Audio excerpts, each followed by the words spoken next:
ನಮಸ್ಕಾರ ವೀಕ್ಷಕರೇ, ಆದಿವಾಸ್ತು ಯೂಟ್ಯೂಬ್ ಚಾನಲ್ಗೆ ಸ್ವಾಗತ ಸುಸ್ವಾಗತ.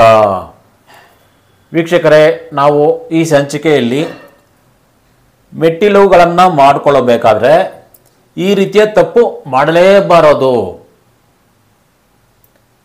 ನಾವು ಕಳೆದ ಸಂಚಿಕೆಯಲ್ಲಿ ಯಾವ ದಿಕ್ಕಿನ ಸೈಟ್ ಇದ್ದಾಗ, ಯಾವ ದಿಕ್ಕಿನ ಮನೆ ಇದ್ದಾಗ ನಾವು ಯಾವ ದಿಕ್ಕಿನ ಕಡೆ ಸ್ಟೇರ್ ಕೇಸ್ ಮಾಡಿಕೊಳ್ಳಬೇಕು ಅನ್ನುವ ವಿಚಾರ ತಿಳ್ಕೊಂಡ್ರಿ.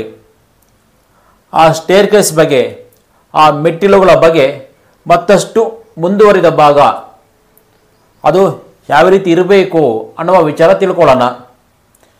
ಯಾರಿಗೆಲ್ಲ ಈ ವಿಡಿಯೋ ಇಷ್ಟ ಆದಲ್ಲಿ ಲೈಕ್ ಮಾಡಿ, ಶೇರ್ ಮಾಡಿ, ಸಬ್ಸ್ಕ್ರೈಬ್ ಮಾಡ್ಕೊಳ್ಳಿ ಅಂತ ಕೇಳ್ಕೊಳ್ತಾ, ತುಂಬ ಜನ ಮೆಟ್ಲು ಮಾಡ್ಕೊಳ್ಳುವಾಗ ಈ ರೀತಿಯ ತಪ್ಪುಗಳು ಮಾಡ್ಕೊಳ್ತಾರೆ. ಈ ಒಂದು ವಿಡಿಯೋ ಮುಖಾಂತರ ಅವರ ತಪ್ಪುಗಳನ್ನು ಅವರೇ ತಿದ್ದುಕೊಳ್ಳಬೇಕು. ಇದು ಒಂದು ಮನೆ ಅಂತ ತಿಳ್ಕೊಳ್ಳೋಣ. ಈ ಮನೆಗೆ ಪೂರ್ವದ ರಸ್ತೆ ಇದ್ದಾಗ ಉಚ್ಚ ಸ್ಥಾನದಲ್ಲಿ ಬಾಗಿಲಿಟ್ಕೊಳ್ತಾರೆ. ಈಶಾನ್ಯದಲ್ಲಿ ಸರಿ, ಹಾಗೆ ಪೂರ್ವಾಗ್ನಿ ಕಡೆ ನೀಚ ಸ್ಥಾನ. ಈ ನೀಚ ಸ್ಥಾನದಲ್ಲಿ ಮೆಟ್ಲು ಮಾಡ್ಕೊಳ್ತಾರೆ. ಮೆಟ್ಲು ಮಾಡ್ಕೊಂಡಾಗ ಕೆಲವರು ತುಂಬ ಅತಿ ಬುದ್ಧಿವಂತರಿರ್ತಾರೆ. ಆ ಮೆಟ್ಲಿಗಳಿಗೆ ಏನು ಮಾಡ್ತಾರೆ ಅಂದರೆ, ನೋಡಿ ಈ ರೀತಿ ಮೆಟ್ಲು ಕಟ್ಕೊತಾರೆ.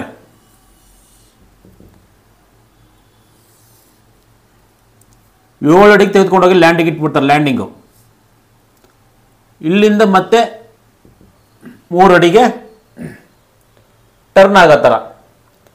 ಈ 7 ಅಡಿಲಿ ಏನು ಮಾಡ್ತಾರೆ, ಈ ಜಾಗ ಉಳಿಸ್ಬೇಕು. ಈ ರೀತಿ ಮಾಡ್ಕೊಳ್ಳೋ ಉದ್ದೇಶ ಏನಂದರೆ, ಈ ಸ್ಟೇರ್ ಕೇಸ್ ಕೆಳಗಡೆ ಬಾತ್ರೂಮ್ ಮಾಡ್ಕೊಳ್ಳೋಕ್ಕೆ ಮಾಡೋವಂಥದ್ದು. ಅರ್ಥ ಮಾಡ್ಕೊಳ್ಳಿ. ಈ ಮೆಟ್ಲು ಕೆಳಗಡೆ ಬಾತ್ರೂಮ್ ಮಾಡ್ಕೊಳ್ತಾರೆ. ಅದಕ್ಕೋಸ್ಕರ ಇಷ್ಟು ಹೈಟು ಲಿಂಟಲ್ ಲೆವೆಲ್ ತೆಗೆದುಕೊಂಡು ಹೋಗ್ಬಿಡ್ತಾರೆ. ಸ್ಟೇರ್ ಕೇಸ್ನ ಲ್ಯಾಂಡಿಂಗು ಇಲ್ಲಿ ಹೋಗಿ ಮತ್ತೆ ಇಲ್ಲಿ ಟರ್ನ್ ಆಗೋ ಥರ. ಅರ್ಥ ಮಾಡ್ಕೊಳ್ಳಿ. ಈ ರೀತಿ ಮಾಡೋದು ತಪ್ಪು. ಈ ರೀತಿ ಮಾಡ್ಕೊಳ್ಳೋದು ಎಂತಕ್ಕೆ? ಬಾತ್ರೂಮ್ ಮಾಡ್ಕೊಳ್ಳೋಕ್ಕೆ ಅಂತೇಳಿ. ಬಾತ್ರೂಮ್ ಮಾಡ್ಕೊಂಡಾಗ ನೋಡಿ, ಇಲ್ಲಿ ಬಾತ್ರೂಮ್ ಇಲ್ಲಿ ಸ್ಟೇರ್ ಕೇಸ್ ಬಂತು. ಇಲ್ಲಿ ಬಾತ್ರೂಮ್ ಬಂದಾಗ ಅರ್ಥ ಮಾಡ್ಕೊಳ್ಳಿ, ಆಗ್ನೇಯ ದಿಕ್ಕು ಬ್ಲಾಕ್ ಆಯಿತು. ಈ ಬ್ಲಾಕ್ ಆದಾಗ ಪ್ರಾಬ್ಲಮ್ ಕ್ರಿಯೇಟ್ ಆಗುತ್ತೆ. ರೀತಿಯ ತಪ್ಪುಗಳು ಸಾಮಾನ್ಯವಾಗಿ ಎಲ್ಲರೂ ಮಾಡ್ತಾನೆ ಇದ್ದಾರೆ.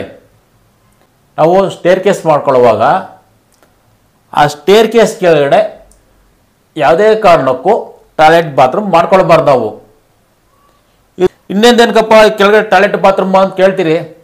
ಒಳಗಡೆ ಆಲ್ರೆಡಿ ಅವರು ಟಾಯ್ಲೆಟ್ ಬಾತ್ರೂಮ್ ಮಾಡ್ಕೊಂಡಿರ್ತಾರೆ. ಮನೆ ಒಳಗಡೆ ಯಾರಾದರೂ ಬಂದವರು ಹೋದವರು ಟಾಯ್ಲೆಟ್ ಬಾತ್ರೂಮ್ ಬೇಕಲ್ಲ ಸ್ವಾಮಿ, ಅವ್ರಿಗೆ ಟಾಯ್ಲೆಟ್ ಬಾತ್ರೂಮು. ಇದೇನು ಪಬ್ಲಿಕ್ ಟಾಯ್ಲೆಟು? ಹೋದವ್ರು ಬಂದವರುಗಳ ನೀವು ಟಾಯ್ಲೆಟ್ ಬಾತ್ರೂಮ್ ಕೊಡೋಕ್ಕೆ ಅವ್ರಿಗೆ? ನೀವು ನಿಮ್ಮ ಜೀವನ ಚೆನ್ನಾಗಿರಬೇಕು, ನಿಮ್ಮ ಸಂಸಾರ ಚೆನ್ನಾಗಿರಬೇಕು, ನಿಮ್ಮ ಆರೋಗ್ಯ ಚೆನ್ನಾಗಿರ್ಬೇಕಂದ್ರೆ ಯಾವುದೇ ಕಾರಣಕ್ಕೂ ಸ್ಟೇರ್ ಕೇಸ್ ಕೆಳಗಡೆ ಟಾಯ್ಲೆಟ್ ಬಾತ್ರೂಮ್ ಮಾಡ್ಕೊಳ್ಳಲೇಬಾರದು. ಯಾವುದೇ ಕಾರಣಕ್ಕೂ ಆಗ್ನೇಯ ದಿಕ್ಕು ಬ್ಲಾಕ್ ಆಗಬಾರ್ದು. ಟಾಯ್ಲೆಟ್ ಬಾತ್ರೂಮ್ ಮಾಡ್ಕೊಂಡಾಗ ಬ್ಲಾಕ್ ಆಗುತ್ತೆ. ಆ ಸ್ಟೇರ್ ಕೇಸ್ ಕೆಳಗಡೆ 3 ಅಡಿ ಗ್ಯಾಪ್ ಇರಬೇಕು. ಆ ಗ್ಯಾಪು ಮನೆ ಸುತ್ತು, ನಾವು ಮನೆ ಅನ್ನೋದು ದೇವಸ್ಥಾನ ಯಾವ ರೀತಿ ಸುತ್ತಾಕ್ತಿರೋ ಆ ರೀತಿ ಮನೆ ನಾವು ಸುತ್ತಾಕಬೇಕು. ಇಲ್ಲಿ ನಾವು ಓಪನ್ ಮಾಡಿಸ್ತೀರಿ ಇದ್ರ ಕೆಳಗಡೆ. ಅರ್ಥ ಮಾಡ್ಕೊಳ್ಳಿ. ಈಗ ಸುತ್ತಾಕ್ಬೋದು. ಮನೆ ಬಂದು ಇಲ್ಲೂ ಓಪನ್ ಇರುತ್ತೆ, ಇಲ್ಲೂ ಓಪನ್ ಇರುತ್ತೆ. ಈಗ ಸುತ್ತಾಕ್ಬೋದು. ನಾನು ಒಂದು ಪಿಕ್ಚರೆಲ್ಲ ತೋರಿಸ್ತೀನಿ ನೋಡಿ. ಈ ರೀತಿ ಇರಬೇಕು. ಅರ್ಥ ಮಾಡ್ಕೊಳ್ಳಿ. ಆ ರೀತಿ ಇದ್ದಾಗ ಸ್ಟೇರ್ ಕೇಸ್ ಮಾಡಿಕೊಂಡಾಗ ಯಾವುದೇ ಸಮಸ್ಯೆ ಇರಲ್ಲ. ನಿಮಗೆ ಟಾಯ್ಲೆಟ್ ಬಾತ್ರೂಮ್ ಬೇಕು ಅಂತ ಪಕ್ಷದಲ್ಲಿ 3 ಅಡಿ ಬಿಟ್ಟು ನೀವು ಟಾಯ್ಲೆಟ್ ಬಾತ್ರೂಮ್ ಕಟ್ಕೊಳ್ಳಿ. ಯಾವುದೇ ಕಾರಣಕ್ಕೂ ಮನೆ ಆಯಾಗೆ ನೀವು ಟಚ್ ಮಾಡೋಂಗಿಲ್ಲ, ಬೇರೆ ಏನೇ ಮಾಡೋಂಗಿಲ್ಲ. ಕೆಲವರು ಮಾಡ್ತಾರೆ. ಆ ರೀತಿಯ ತಪ್ಪುಗಳು ಮಾಡಬಾರ್ದು. ಹಾಗಾದರೆ ಸ್ಟೇರ್ ಕೇಸು ಯಾವ ರೀತಿ ಇರಬೇಕು?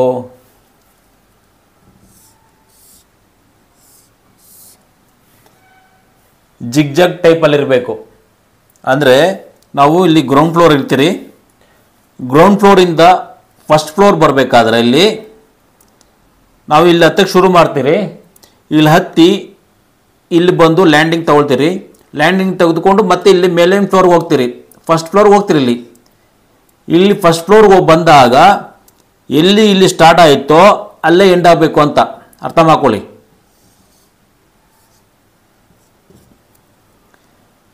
ಅಂದರೆ ಸ್ಟೇರ್ ಕೇಸು 50-50 ಇರಬೇಕು.